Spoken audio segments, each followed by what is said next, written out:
Social মিডিয়ায় আমার চোখে পড়লো আপনাদের হিজবুত তৌহিদ আন্দোলনের পক্ষ থেকে আপনারা বলছেন যে জাতি রাষ্ট্রীয়ভাবে আল্লাহর বিধান মানে না, তারা মুসলিম নয়। তার মানে কি আপনারা বুঝাতে চাচ্ছেন আজকে যে পৃথিবীময় যে আমরা মুসলিম জাতি আছি বিভিন্ন জায়গায়, আমরা কি তাহলে কি কোনো দেশে আমরা কি মুসলিম নই? এটা বুঝতে চাচ্ছেন? এই বিষয়ে যদি আপনি একটু খোলাসা করে আমাদেরকে বলতেন। এটা আমার কিন্তু একটা ব্যক্তিগত ভাবে আমার মনে প্রশ্ন জেগেছে যে আপনাকে এটা সাক্ষাৎ হলে জিজ্ঞেস করবো। ঠিক আছে, আপনাকে অনেক ধন্যবাদ। আসলে গুরুত্বপূর্ণ প্রশ্ন।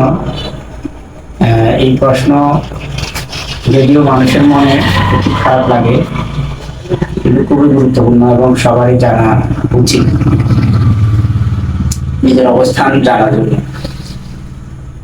আসলে মুসলিম শব্দের অর্থ আপনার বিভিন্ন তফসির কারক, বিভিন্ন লুগাত বিভিন্ন রকম অর্থ করেছে। তবে মুসলিম, আরবি মুসলিম শব্দটা যেটা আল্লাহ বুঝাতে চেয়েছেন সেটা হলো আল্লাহর বিধান যারা মানবে, না আত্মসমর্পণ করে নেবে। প্রত্যেকটা রাষ্ট্রে বর্তমানে যেমন জাতিসংঘের অধীন পৃথিবীতে প্রায় 200-র উপর রাষ্ট্র আছে। তো এই রাষ্ট্র গুলোর একটা বিধান আছে, সার্বভৌমত্ব আছে। তো এই রাষ্ট্রে বসবাসকারী, স্থায়ীভাবে বসবাসকারী যারা আছে তারা আপনার রাষ্ট্রের বিধান তাদের মেনে নিতে হয়। আর যদি না মানে সে হবে রাষ্ট্রদ্রোহ, সে নাগরিক হতে পারবে না। তাহলে যারা রাষ্ট্রে স্থায়ীভাবে বসবাস করবে এবং রাষ্ট্রের বিধান মেনে নিবে তারাই নাগরিক।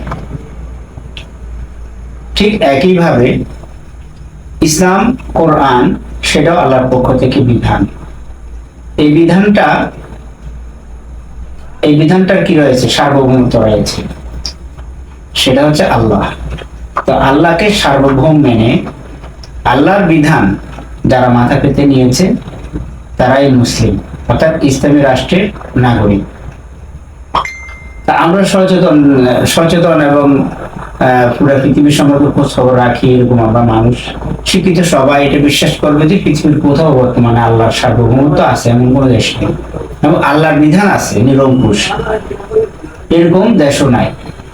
তাহলে আল্লাহর বিধান নাই, আল্লাহর সার্বভৌমত্ব নাই, তাহলে আল্লাহর বিধান মান্যকারী জাতি কোথায় আছে? এটা তো স্বাভাবিক।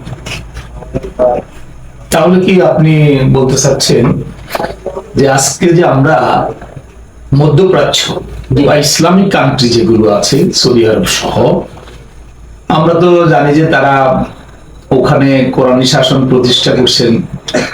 আমরা সাধারণ মানুষ মনে করি যে তারা ইসলামী রাষ্ট্র বলে আমরা জানি। তাহলে কি আপনি বলতে চাচ্ছেন যে আপনি যে এখন সংবাদ দিয়েছেন, নিরঙ্কুশ ভাবে যে কথাটি আপনি বলেছেন সে আলোকে যদি বলেন, তাহলে কি আমাদের যে সৌদি আরব সহ যে রাষ্ট্রগুলো আছে তাদের দেশেও কি আপনি বলতে চাচ্ছেন আল্লাহ বিধানটা প্রতিষ্ঠিত নেই? হ্যাঁ, এটা তো জানা কথা। সৌদি আরব আসলে সৌদি আরব সহ যে মধ্যপ্রাচ্যে যে আরব রাষ্ট্রগুলো আছে, জি, মুসলমানদের শেষ আশা আমরা সবাই জানি।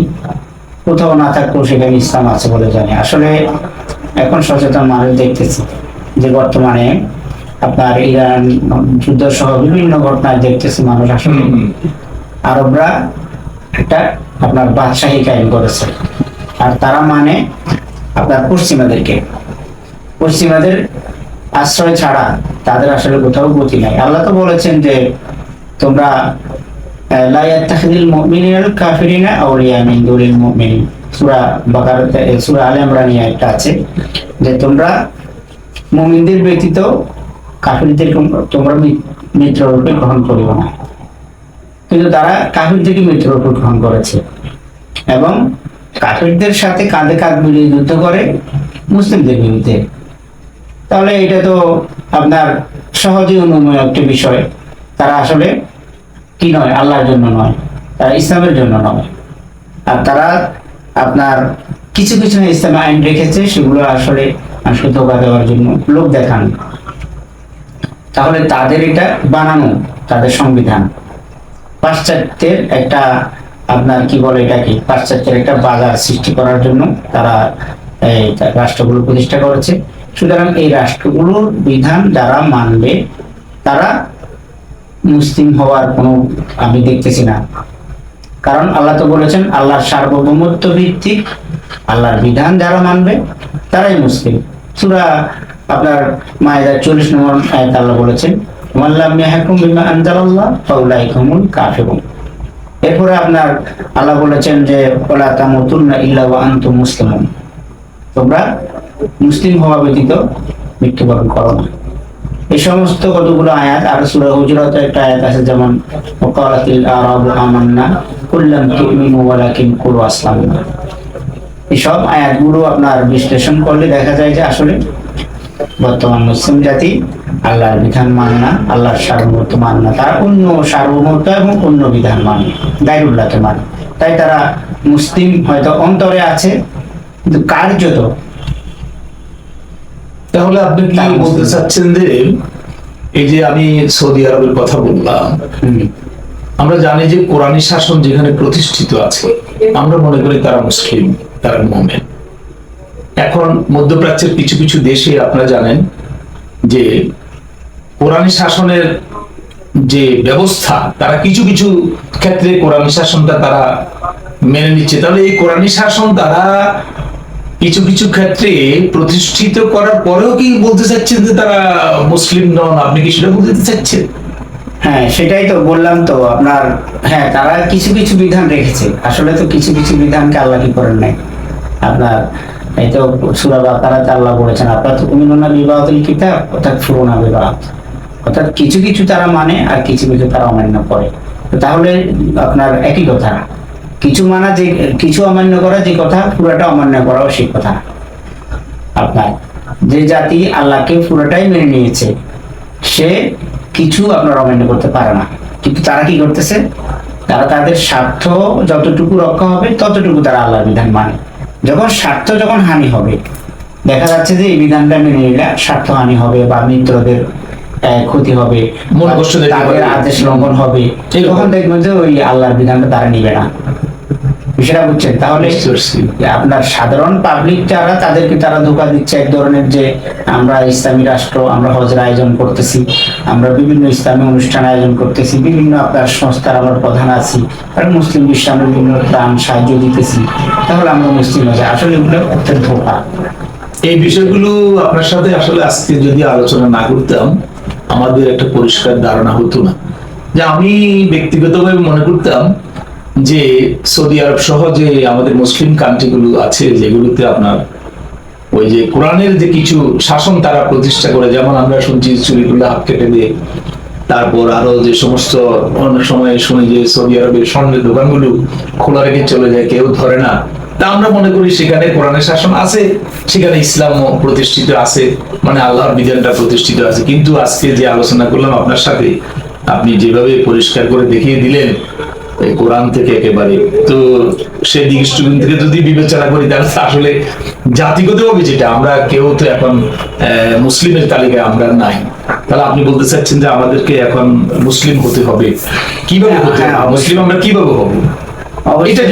অবশ্যই আপনাকে ধন্যবাদ। আসলে তো আমরা দেখতেই পাচ্ছি, আমরা যদি বর্তমান আরবরা যদি মুসলিম হতো তাহলে তারা আল্লাহর নিরঙ্কুশ সার্বভৌমত্ব এবং আল্লাহর বিধান মেনে নিত এবং তারা ঐক্যবদ্ধ থাকতো। এই আল্লাহর বিধানের উপর পুরা পৃথিবীর মুসলিমদেরকে তারা আহ্বান জানাতো তোমরা ঐক্যবদ্ধ হও।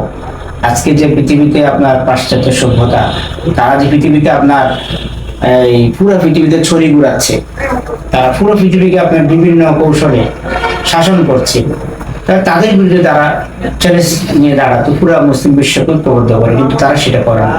বরং তারা বিভিন্ন মুসলিম দেশকে তারা ফাটল করে রেখেছে এবং তারা বিভিন্ন ভাবে তারা অনেক করে রেখেছে। মানে মুসলিমদের ঐক্য নাই, ঐক্য নাই। এটাই স্পষ্ট যে আপনার আরবরাও কি নয়, আরবরাও আপনার আল্লাহর বিধান তারা জাতীয়ভাবে মানছে না। আর জাতীয়ভাবে যেহেতু আল্লাহর বিধান মানছে না, তারাও আপনার এই দৃষ্টিকোণ থেকে মুসলিম হওয়ার তাদেরও সুযোগ নাই। হ্যাঁ, তারা হয়তো আপনার কি বলে এটাকে, এই আপনার ঈমান বিল কলব, অর্থাৎ অন্তরে তারা বিশ্বাস করে ঠিক আছে আল্লাহ এক, আপনার রাসূল, তারপর আপনার যে ইমান মুফাসসালের যে বিষয়গুলো তারা বিশ্বাস করে অন্তরে অন্তরে এবং মুখেও স্বীকার করে, কিন্তু কার্যত আপনার কার্যত। আমালান, আপনার আমল বিল আরকান যেটা, সেটা তারা করে না। তো এই দৃষ্টিকোণ থেকে তারাও যেমন এবং পুরো বিশ্ব মুসলিমও তেমন, অর্থাৎ কার্যত আপনার মুসলিম কেউ নাই।